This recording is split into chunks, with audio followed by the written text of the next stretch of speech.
Сайн байцгаана уу улсууд байна. U Academy-ийн англи хэлний дуудлага авьяаны 2 дугаар хичээл тавтаа мэлнэ. За энэ хичээл дээр гүйгүүлэгч үсгийн үндсэн авьяаг үздэгэ.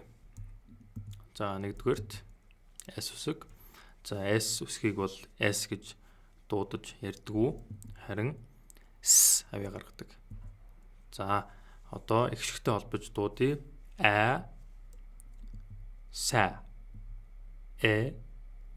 се се а са са. За юм хөөдлөр. За дараагийн гүйгүүлэгч M. За M үсэг муу адил M гэд M гарч ирэх болгонд M гэд дуудахгүй харин авьяа гаргана. Ам хаалттай авьяа гаргаж байгаа ч тийм.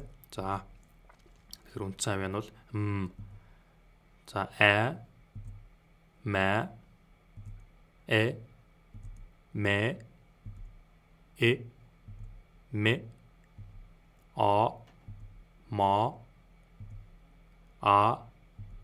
ма. За энэ бол M. За дараагийн гүйгүүлэгч N. За N үсгийн үндсэн авьяа бол N ам нээлттэй байгааз хэрвээ анзаарч байгаа бол за одоо ихшигтэй холбож дуудъя. А на не не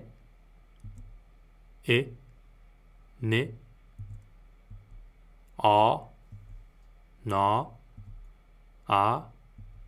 на. За энэ бол N үсгийн авьяанууд. За дараагийн гүйгүүлэгч R үсэг. R. За муу адил R үсэг гарч ирэх болгонд R гэд дуудахгүй харин үндсэн авьяа нь тамны хүндэд дуулж байгааз. За за ихтэй холбож ра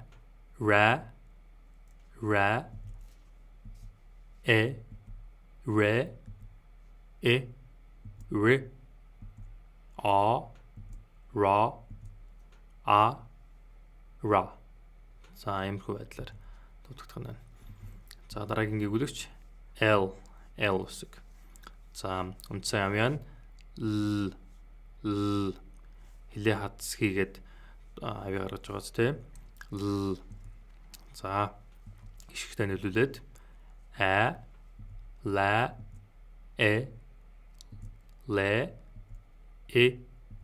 ле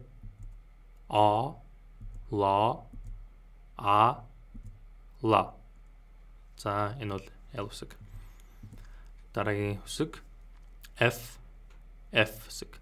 За энэ бол үндсэн авьяа амнаас үлээж байгаа мэт авьяа гарна. Тэ? Ямар ч ихшиггүй. За одоо ихшигтэй холбож дуудвал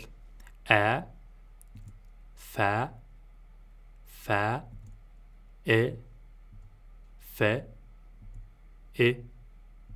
фе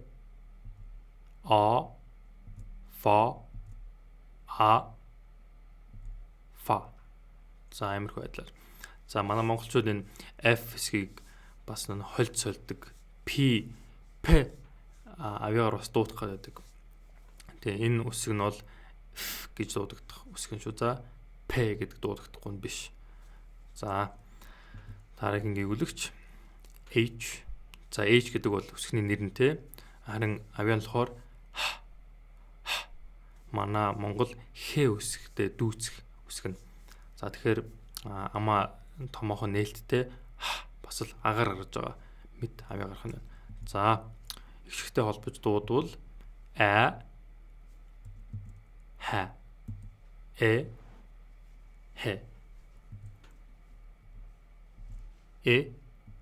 хе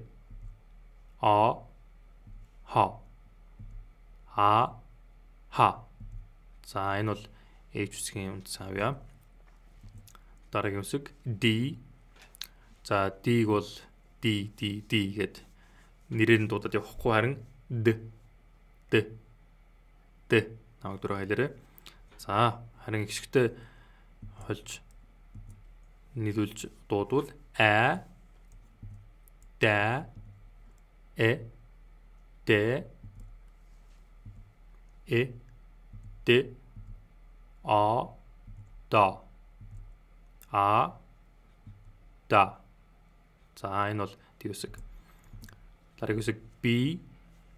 За b үсгийн үндсэн авьяа нь б. Тэр анзаарч байгаа бол би ямар ч их шиггүй авьяа гаргаж байгаа. б. За харин их шигтэй холбуул а ба э б э б а ба ба. За энэ бол b үсэг. Дараагийн гэгүүлэгч үсэг бол p. За p үсгийн авьяа бол п. Манай Монгол п үсгийн авьяатай яг ойролцоо. F биш шүү энэ. F гэж дуудагдахгүй, p гэж дуудагдана. Одоо огцом үлээж одоо ингээд агаар гаргаж байгаа тийм авьяа гарна. За ихшигтэй хойлвол а па э п э п а па а па. За энэ бол p үсэг. Дараагийнх t. За t гэдэг бол мэдээж үсгийн нэр нь, харин авьяа нь болохоор т. За ихшигтэй холбуул а та. За энэ t үсэг бол манай т үсгийн дүүцэх үсэг нь тий. За э т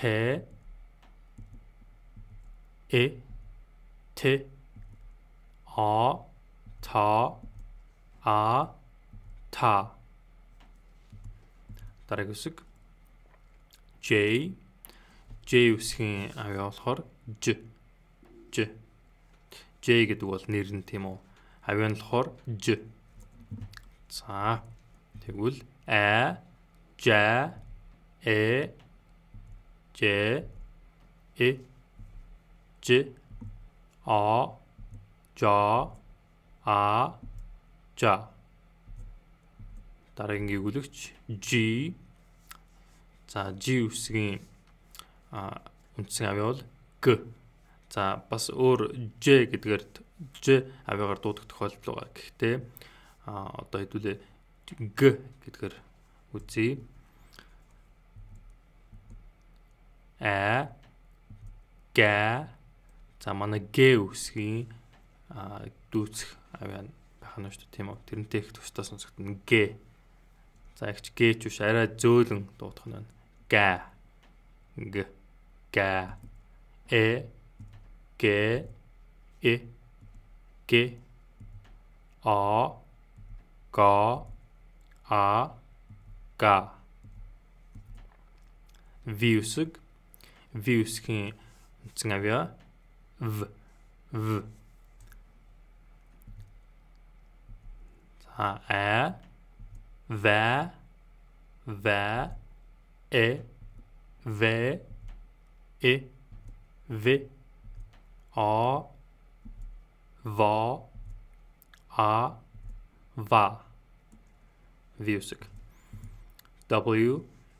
За муу адил W үсэг гарч ирэх болгонд W гэж ярихгүй, харин үндсэн авьяа нь жоохон бөөрөнхийдүү V үсэг хэлнэ. За үзүүлье. За түрүүн VA гэдэг дээр va гэж хэлсэн тий. Тэгвэл энэ дээр wa э вэ э вэ а ва а ва. За W үсэг. Y. За Y үсгийн үндсэн хаяа айгу олон хэлбэрт дуудагддаг. Гэхдээ үндсэндээ бол манай монгол хэлний хагасыгийн энэ үрэг гүйцэтгэх шиг тийм үрэг гүйцэтгэдэг англи хэлэнд.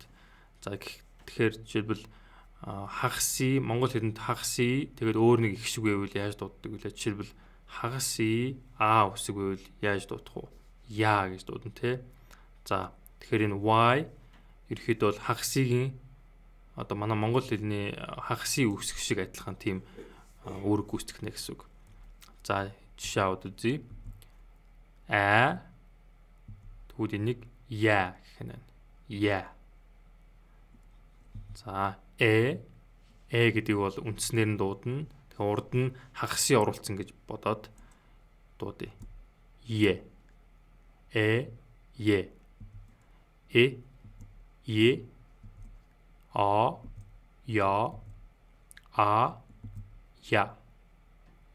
я W Y үсэг. За энэ хичээлээр үзэх сүүлийн үсэг Z. Z гэдэг бол үсгийн нэрнтэй. За харин амян болохоор Z. За ихчтэй холбож дуудъя. Z. Z. Z. Z. За. За. За иймэрхүү байдлаар гэгүүлэгч өсгөөд дуудагдана. За тэгэхээр энэ хичээл та бүгд таалагдсан гэдэгт итгэлтэй байна. Дараагийн хичээл дээр уулзцгаая.